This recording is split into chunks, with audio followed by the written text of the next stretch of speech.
नमस्कार. सरकारी कर्मचारी या यूट्यूब चॅनलमध्ये आपलं खूप खूप स्वागत आहे. राज्य शासकीय कर्मचाऱ्यांना महागाई भत्ता 50% झाल्यापासून निवृत्तीवेतनात मोठी वाढ. चला तर याबाबतची सविस्तर माहिती पुढील प्रमाणे पाहूया. तत्पूर्वी चॅनलला सबस्क्राईब केलं नसेल तर चॅनलला सबस्क्राईब करायला विसरू नका. सेवानिवृत्ती उपदानाची कमाल मर्यादा ही 14 लाख रुपयावरून 20 लाख रुपये करण्यात आलेली आहे. परंतु सदरचा लाभ हा दिनांक 1 जानेवारी 2016 पासून पूर्वलक्षी प्रभावाने लागू करण्यास राज्य सरकारने स्पष्ट नकार दिला आहे. या संदर्भातील कारण देखील स्पष्ट करण्यात आलेले आहे.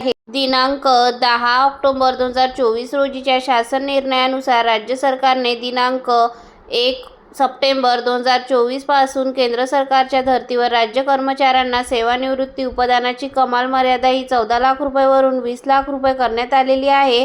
या निर्णयाच्या विरोधात दिनांक 1 जानेवारी 2016 ते दिनांक 30 ऑगस्ट 2024 या कालावधीमध्ये निवृत्त कर्मचाऱ्यांनी न्यायालयामध्ये याचिका दाखल करण्यात आलेले आहेत. सदर याचिकेवर न्यायालयाने देखील सकारात्मक निकाल दिला आहे. परंतु राज्य सरकारने आपली बाजू मांडताना स्पष्ट केले आहे की सदर लाभाची वाढ ही केंद्र सरकारच्या धर्तीवर करण्यात आलेली असून केंद्र सरकारने 7व्या वेतन आयोगानुसार महागाई भत्ता 50% झाल्यानंतर निवृत्तीवेतन उपदानाच्या लाभामध्ये वाढ करण्यात आलेली आहे. सदरची दिनांक 1 जानेवारी 2024 ही पात्रता दिनांक निश्चित करण्यात आलेली आहे. सदर दिनांक कोणत्याही न्यायालयाने रद्द केलेली नाही. त्याचप्रमाणे महाराष्ट्र राज्य शासनाने निश्चित केलेली उपदानाची मर्यादा वाढविण्याचा पात्रता दिनांक केंद्र सरकारच्या करण्यात आलेल्या कट ऑफ डेटच्या धर्तीवर आहे असे म्हणता येईल असे स्पष्ट करण्यात आलेले आहे. त्याशिवाय राज्य सरकारची आर्थिक परिस्थिती विचारात घेऊन कर्मचारी संघटनेच्या सहमतीनेच निवृत्तीवेतन उपदानाच्या लाभामध्ये दिनांक 1